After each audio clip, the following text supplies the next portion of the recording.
This is the first time a New South Wales transport strategy integrates and connects every form of transport and includes roads and freight. Second, we are demanding a customer-first culture where every decision considers the customer experience from the outset. Attitudes and economic forces are turning people to public transport as a first rather than last option. Our response is to significantly step up and really improve the capacity of the network to deliver more frequent services. And third, we are instigating major reform in infrastructure planning and delivery. We are going in new directions and massively reforming the way we deliver projects and services. Evaluating public transport projects in a new way is a key element. Greater private sector involvement in service delivery is also fundamental. Ladies and gentlemen, the last few decades have seen an amazing transformation in the way cities around the world, including North America, provide transport options for their citizens and the positive economic and social benefits this brings. It is a sharp contrast from when the car was viewed as the only mode of choice and convenience. It is hard to imagine London without its tube, New York without the subway, or Paris without the metro. Asian cities like Hong Kong, Singapore and Tokyo, with their population densities, began a transport revolution years ago. Today, their transport networks are the essential thread that connects their cities and their people.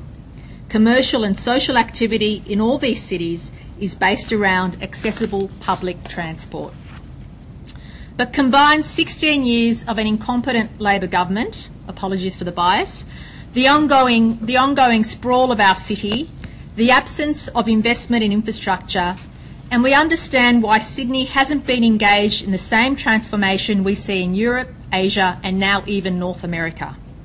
On becoming Minister for Transport in March last year, I inherited a piecemeal transport system that lacked meaningful planning or integration. It had become the transport option of last resort. During opposition, 4 years of which I was the Shadow Minister for Transport, I was able to think and consult widely about the opportunities and challenges we faced in developing a world-class transport system. It couldn't be business as usual. For 16 years, the transport operators in New South Wales had been run as government departments. That was simply not sustainable. Layers of bureaucracy, red tape, excess process, lack of market discipline or contestability killed good customer service and led to bloated, wasteful organisations. This was symbolised by the 18 signature sign-off culture. I knew we had to make a clear distinction between planning and operating, between Transport for New South Wales and operators like Railcorp and the State Transit Authority.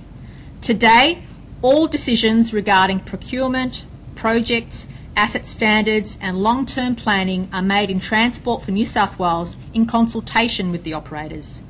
Deliberately, government operators have been reduced to a core function of providing services.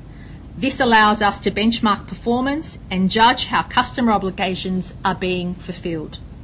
Insisting operators focus on core business creates a customer-first culture. The operator's attention must focus now on customer needs, not outdated industrial practices. I also knew we had to get our customer culture right. We had to put customers first. Every part of service, for instance, in Tokyo or Hong Kong, is tailored to the needs of the customer. We don't have the population nor density to be a Hong Kong or Tokyo, but we can learn from their customer service and use of cutting-edge technology. In these cities, the needs of the customer guide every service element, from the extraordinary reliability of the system, to wayfinding, to the convenience of their transit-oriented development. Staff have pride in their workplace and staff are respected by their customers. These are qualities we want in our network. These are my goals.